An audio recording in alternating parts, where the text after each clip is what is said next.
ओडिशा आंचलिक टीवी सत्यर विजय।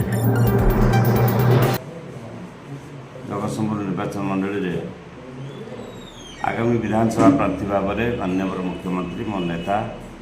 पुणी थे मो पर आस्था प्रकट कर धन्यवाद देवी माँ शारदा आशीर्वाद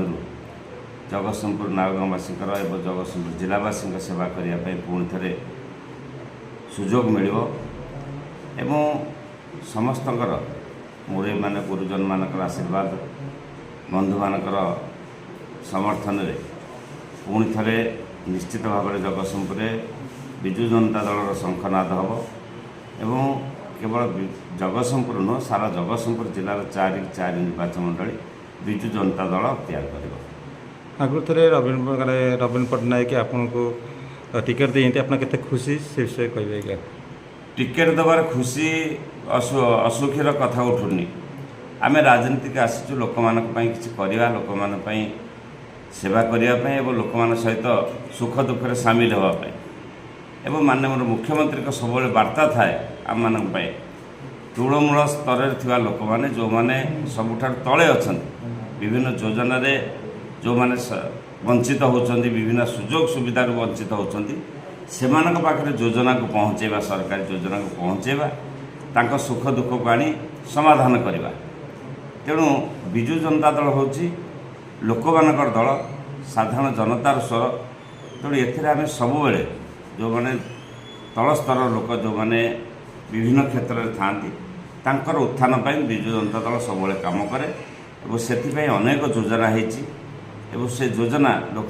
केमी कम लगे से देखार दायित्व हूँ आम मान अमर दास थे विजेडी थे पलैंती बीजेपी किसी बीजेडी कमिटी मैंने पशे छाड़ पलैबे कि आप भोट कमिजी कि दल दल बाटर चले मुख्यमंत्री नवीन पट्टनायक भावमूर्ति विजु जनता दलर विकासमूलक कार्य एवं लोक मान सहित जोड़ी होगापी जो प्रयास विजु जनता दलर सब यहाँ प्रत्येक ओडिया हृदय प्रत्येक ओडिशावासी हृदय विजु जनता दल अच्छी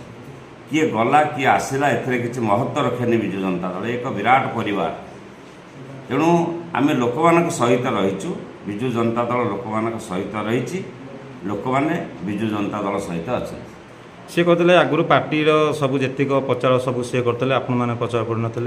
सी खाली आउते आप खाली गवर्नमेंट प्रोग्राम करते सी सब पार्टी कहते जब सी बुली बुली प्रचार करती आप से विषय किसी कौन कहे प्रार्थी चयन सरला प्रचार मैदान को आम ओह्ल सारू तेणु क्या विरुद्ध में स्टेटमेंट दबार विजु जनता दलर